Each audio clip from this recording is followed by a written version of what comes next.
ভারতের প্রধানমন্ত্রী নরেন্দ্র মোদীর নেতৃত্বাধীন সরকার শুরু থেকে দাবি করে আসছে তাদের মূল লক্ষ্য অপরাধমুক্ত রাজনীতি এবং দুর্নীতিমুক্ত প্রশাসন, কিন্তু বাস্তব চিত্র যেন একেবারেই ভিন্ন। স্বাধীন গবেষণা সংস্থা অ্যাসোসিয়েশন ফর ডেমোক্রেটিক রিফর্মস বা এডিআর এর সাম্প্রতিক তথ্য বলছে, বিজেপির মন্ত্রীদেরও প্রায় 40% নানা মামলার আসামি। সংখ্যাগুলো বিস্ময়কর। বিজেপির 336 জন মন্ত্রীর মধ্যে 136 জনের নামে ফৌজদারি মামলা রয়েছে।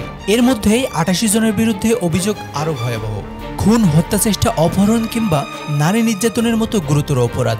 শুধু তৃণমূল পর্যায়ের নেতা নন, বড় বড় মন্ত্রীর নামও রয়েছে এই তালিকায়।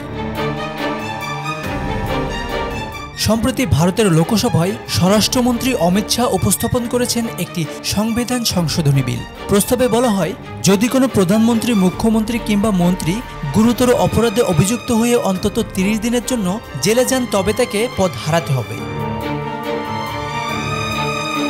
সরকার দাবি করছে এটি প্রশাসনকে দুর্নীতিমুক্ত করার বড় একটি পদক্ষেপ। কিন্তু প্রশ্ন থেকে যাচ্ছে, যখন ক্ষমতাসীন পার্টি নিজস্ব মন্ত্রীদের বিরুদ্ধে রয়েছে পাহাড়সম মামলা, তখন এই বিল কতটা বাস্তবযোগ্য?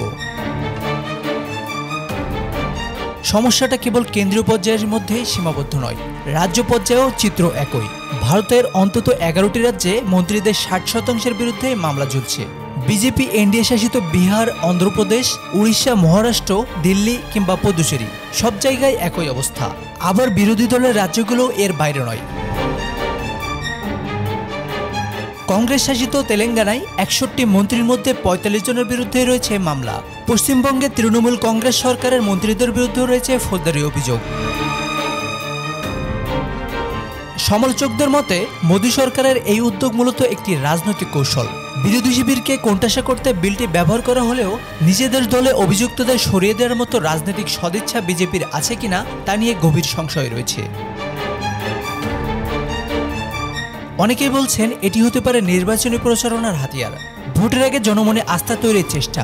কিন্তু বাস্তবে দোষী মন্ত্রীদের আসন ছাড়তে বাধ্য করা হবে কিনা সেটি সবচেয়ে বড় প্রশ্ন।